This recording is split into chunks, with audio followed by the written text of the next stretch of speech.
setelah kami, Ustaz.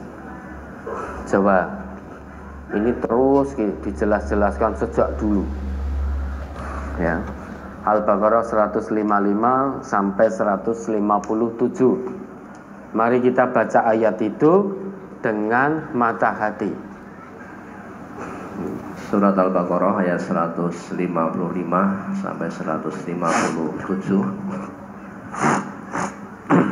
وَلَنَبْلُوَنَّكُمْ بِشَيْءٍ مِّنَ الْخَوْفِ وَالْجُوعِ وَنَقْصٍ مِّنَ الْأَمْوَالِ وَالْأَنفُسِ وَالثَّمَرَاتِ وَبَشِّرِ الصَّابِرِينَ الَّذِينَ إِذَا أَصَابَتْهُم مُّصِيبَةٌ قَالُوا إِنَّا لِلَّهِ وَإِنَّا إِلَيْهِ رَاجِعُونَ Ulaika alaihim salawatun min rabbihim wa rahmah wa ulaika humul muhtadun.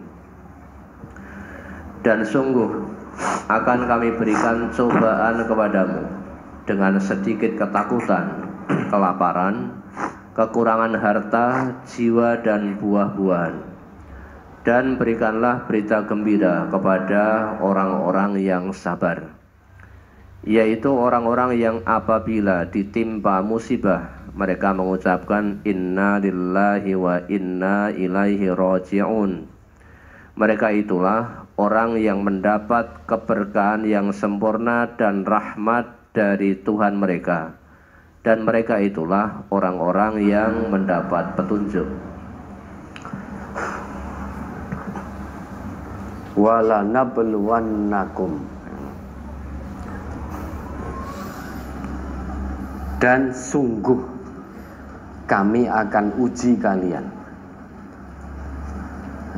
Bapak Ibu insya Allah sudah paham. Dalam ayat ini ada huruf lam yang berfungsi sebagai penguat,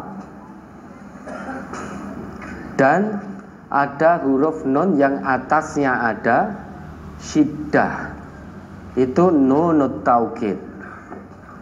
Non yang berfungsi sebagai penguat juga. La-nya tadi wala, la di situ lam, lamut taukid, berfungsi sebagai penguat. Menguatkan apa? Menguatkan informasi yang Allah sampaikan. Karena di sini Allah menggunakan dua huruf penguat, maka makna ayat ini dua kali sesungguhnya. Sungguh, sungguh. Padahal kalau Allah yang menyampaikan sebetulnya tidak butuh huruf penguat, karena informasi dari Allah sudah sangat kuat, pasti sangat kuat. Tetapi Allah gunakan sampai dua huruf penguat. Tujuannya apa?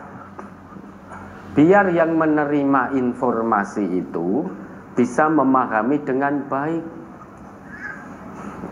bahwa informasi itu betul-betul sangat kuat karena datangnya dari Allah. Wala nabluwannakum, dan sungguh-sungguh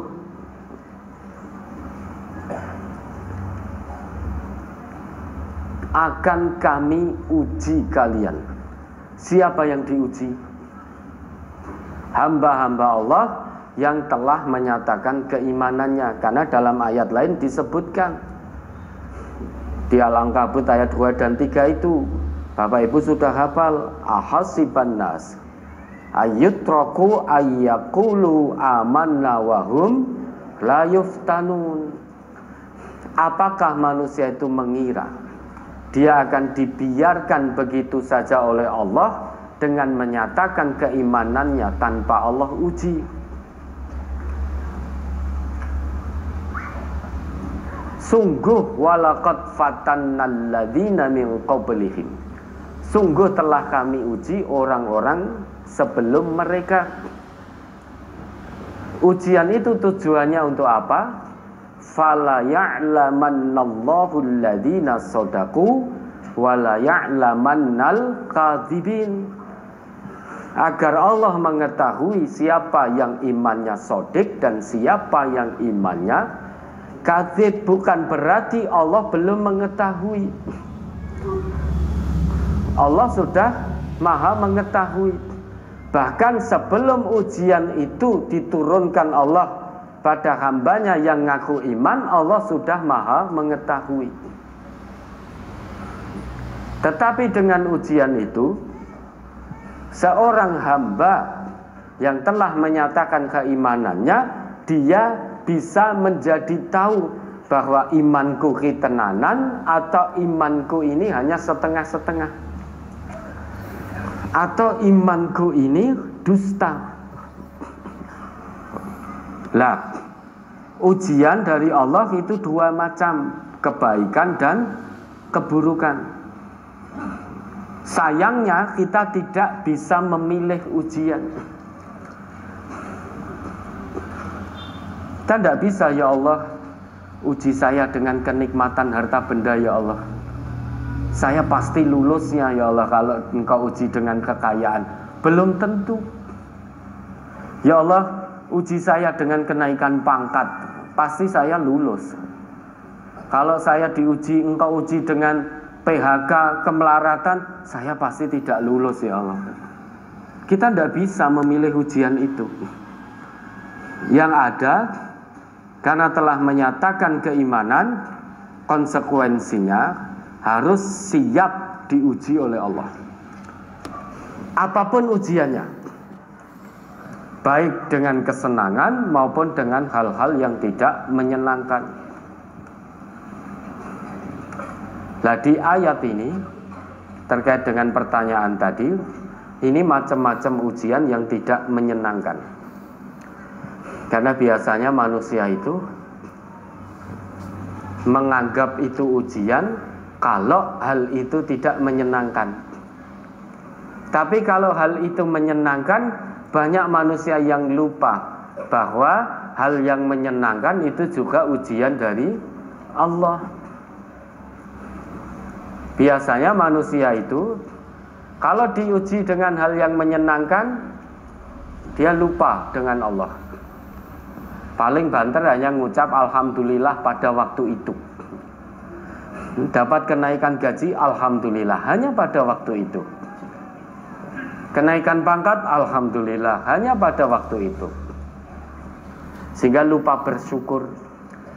Kenaikan gaji, kenaikan pangkat, kenaikan pendapatan, penghasilan, usahanya laris, dia lupa bersyukur. Paling hanya ngucap alhamdulillah, tetapi tidak mengikuti ucapan alhamdulillah dalam perbuatannya, ya, dengan menggunakan kenaikan pangkatnya untuk amar ma'ruf nahi mungkar. Itu syukur yang hakiki di sisi Allah. Dengan menggunakan kenaikan pendapatannya untuk amar ma'ruf nahi mungkar, untuk kegiatan sabilillah, itu bentuk syukur yang sesungguhnya. Karena syukur nikmat di sisi Allah itu menggunakan nikmat itu sesuai dengan fungsi yang Allah gariskan. Lah, manusia itu biasanya ingat Allah kalau diuji dengan hal yang tidak menyenangkan. Begitu mendapat ujian yang tidak menyenangkan, langsung mendekat kepada Allah. Pagi, siang, sore, malam, pagi lagi, ya. Tujuannya biar segera terlepas. Makanya Bapak atau Ibu yang bertanya ini, untuk kita semuanya, sudah menjadi konsekuensi kita sebagai hamba yang telah mengikrarkan keimanan, pasti akan diuji. Ujian dalam ayat ini disebutkan oleh Allah macam-macam ujian keburukan, sesuatu yang tidak menyenangkan untuk kita. Walanabluwannakum bisyai'im minal khaufi, rasa takut, rasa khawatir, itu kan tidak menyenangkan. Rasa takut, rasa khawatir itu kan menjadikan hati gelisah, tidak menyenangkan. Kemudian walju, lapar. Ada yang diuji dengan kelaparan. Mungkin kita tidak diuji dengan kelaparan, tetapi tidak bisa lepas dari ujian berikutnya. Wa naqsim minal amwal, kekurangan harta. Mungkin kita kecukupan harta karena Allah, tetapi tidak bisa lepas dari ujian berikutnya. Wal anfus, wa naqsim minal anfus, kan begitu, kekurangan jiwa. Lah ini semua manusia tidak bisa lepas dari ini. Baik anak-anak yang sangat kita cintai, darah daging kita, itu akan satu persatu dipanggil oleh Allah. Begitu pula kita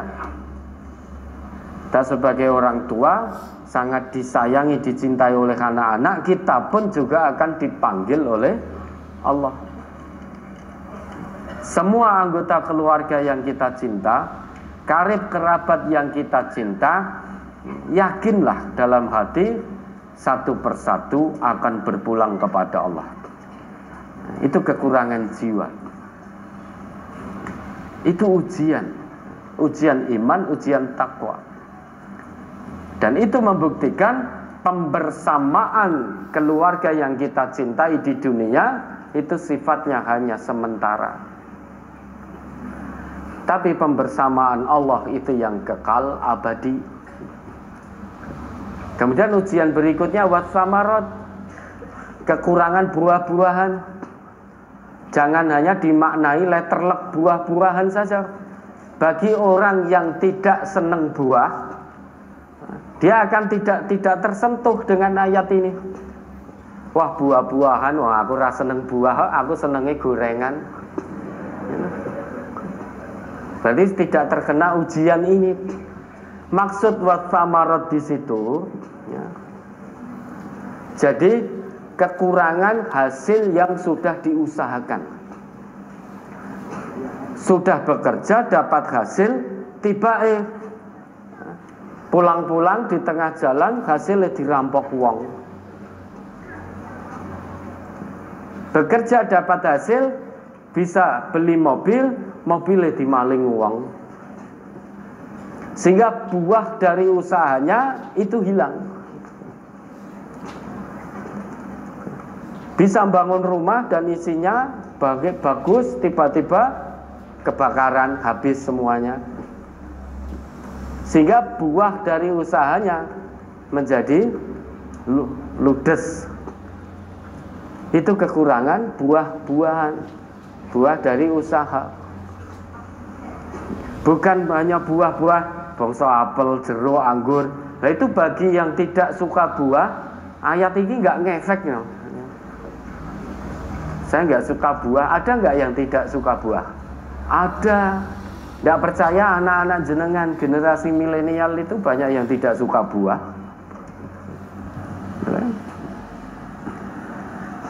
Apapun ujian yang tidak menyenangkan terkait dengan pertanyaan, putra tercinta telah dipanggil oleh Allah. Ingat, semua yang ada pada kita ini hanya titipan dari Allah. Jangankan anak-anak kita, nyawa kita sendiri pun itu juga titipan dari Allah yang satu saat akan diambil balik oleh Allah. Karena hanya titipan dari Allah. Kita ini hanya dititipi, bukan pemilik yang hakiki. Yang maha memiliki anak-anak kita itu Allah, bukan kita. Kita hanya dititipi untuk mendidik, merawat, membimbing ke jalan yang Allah ridhoi. Kalau satu hari anak-anak kita dipanggil oleh Allah, Sang Maha Pemilik yang sesungguhnya, kewajiban kita ikhlaskan itu. Nah, bagaimana sikap kita tatkala anak kita sudah dipanggil oleh Allah? Kata Allah, wa basyiris sabirin. Ya. Berilah kabar gembira bagi orang-orang yang sabar. Siapa itu orang yang sabar? Alladzina idza asabathum musibah qalu inna lillahi wa inna ilaihi Raji'un yaitu orang-orang yang apabila diuji dengan musibah, dia istirja, mengembalikan semuanya kepada Allah. Innalillah, sesungguhnya kami ini milik Allah. Kalau kita sudah istirja seperti itu, maka tidak ada yang perlu dirisaukan lagi. Sesungguhnya semua yang ada pada kami itu milik Allah, itu kepunyaan Allah. Wa inna ilaihi raji'un, dan hanya kepada Allah lah kami semua akan kembali.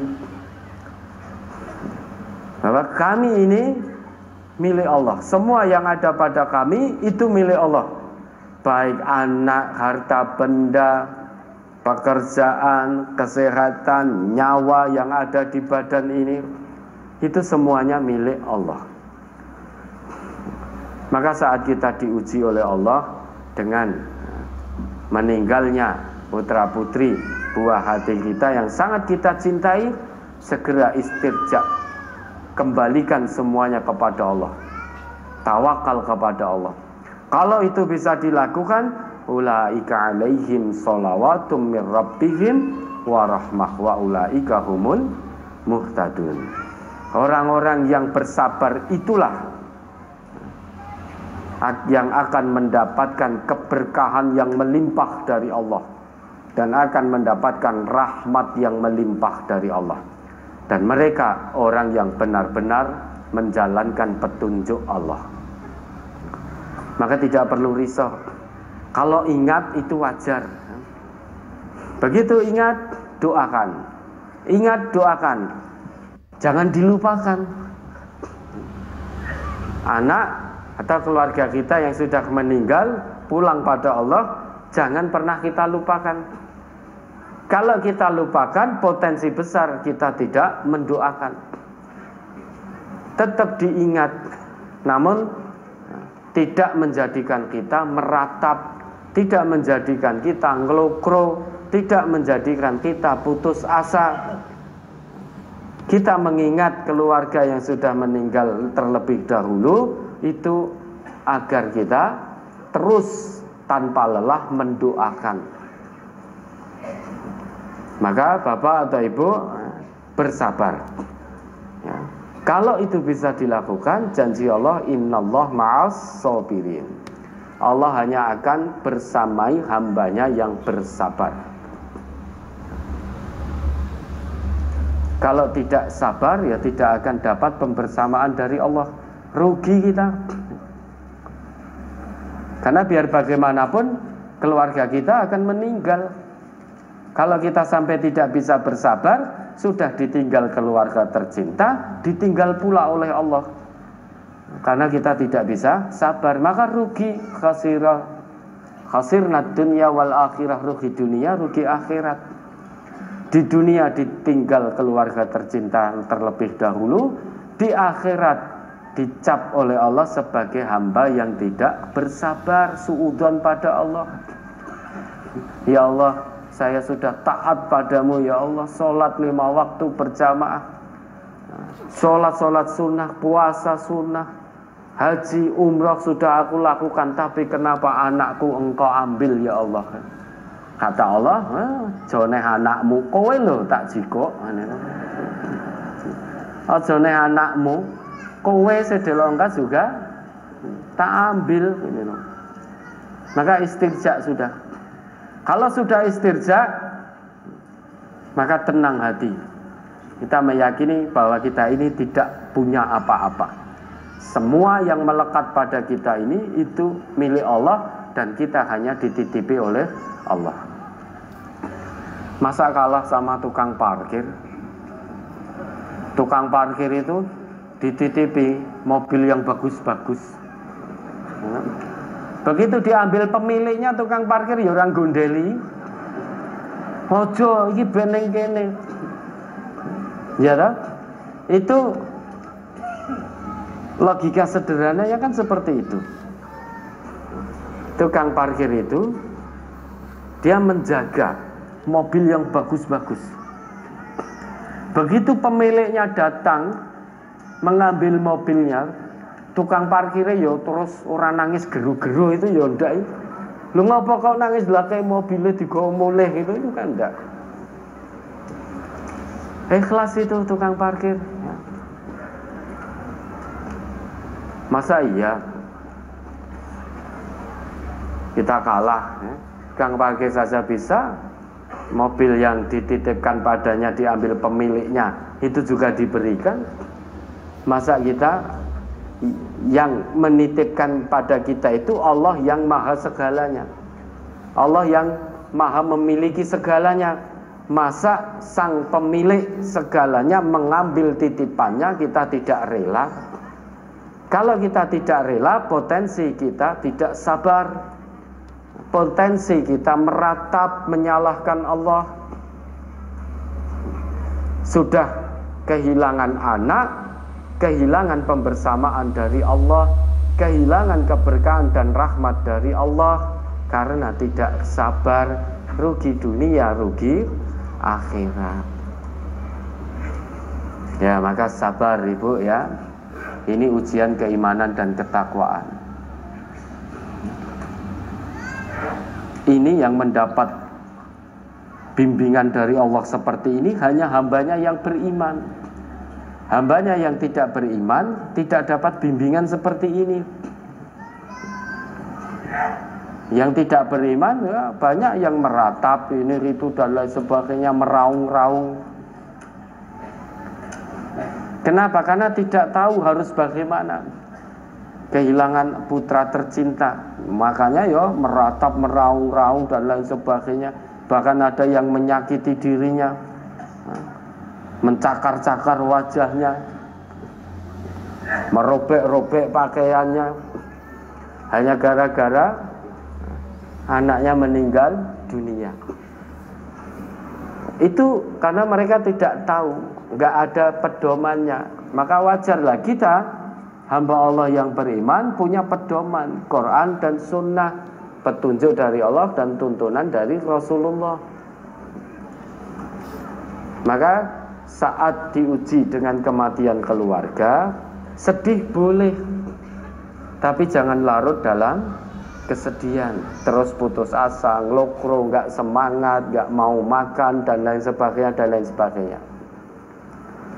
Jenengan ngelokro atau tidak ngelokro, kecuali ya kalau jenengan putus asa, mutung nggak mau makan karena sedih, kemudian anaknya hidup lagi, nah itu boleh dilakukan. Lah kita nggak makan, nggak semangat, nggak mau kerja lagi, ternyata anak kita juga tidak hidup lagi kok. Maka satu-satunya jalan sabar karena Allah. Tanamkan dalam hati, ini ujian keimanan dan ketakwaan dari Allah. Dengan ujian ini Allah hendak mengangkat derajatku tinggi-tinggi di sisinya.